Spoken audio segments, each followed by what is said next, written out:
an honour, obviously. It's quite humbling.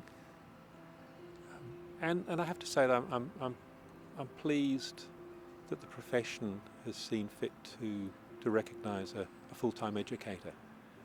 I'm pleased for my colleagues in the future for that. I've always had a love of the experience of landscape. I have to thank my father for that. He used to take us out and travel through landscapes, and we'd read it and read the maps and look at the landscapes around. So I've always just loved the diversity, the richness of landscapes. I've always been curious about how we can shape landscapes through design and through planning. I remember doing a project when I was at school, doing exactly that, of an urban landscape, and that's always been the driver for my interest, particularly in becoming part of the university. And I've always felt that landscape architecture is a very worthwhile profession. It's a good thing to do. It's a good way to spend your life. I'd like to highlight two things, really, with my time here at Lincoln. And I've been at Lincoln since 1982, so that's been my whole time as part of the NZILA. The pleasure, the privilege of being part of the development of the program. It's been running for 50 years, it's supported the profession for 50 years. I've been privileged to be part of that for nearly 40 of those years. And over that time we've built an independent centre, a centre that's focused on landscape architecture, a centre that supports the profession and the wider community, and there's some great alumni, and I get great pleasure in seeing what they do.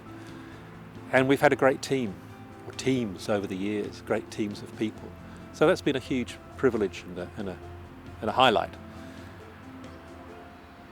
The second highlight for me really is the privilege of being an academic and being able to follow my passion and to write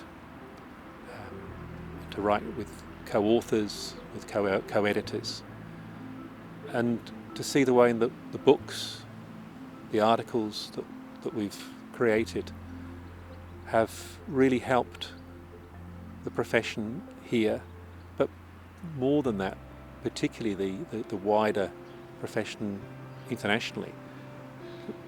We're real focused on education. There's a lot of new landscape architects that have been reading the books, and a lot of landscape researchers who have and continue to read the articles, and it informs their work, and I find that hugely satisfying.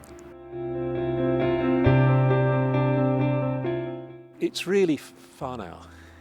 It's become an extended family for us, not just for me, because Jenny, my wife, she and I came to New Zealand in 1982, both as landscape architects. And the NZILA was quite a small profession at that stage, full of enthusiasts. And they just welcomed us. They welcomed us in, they made us feel at home, they became friends. And it's become really an extended family of people with shared interests, shared passions. So for me, that's been really the mark of the profession. It's changing now. There's a lot of people I don't know in the profession now, because there's many more joining, but it's always had that sense of just an extended family.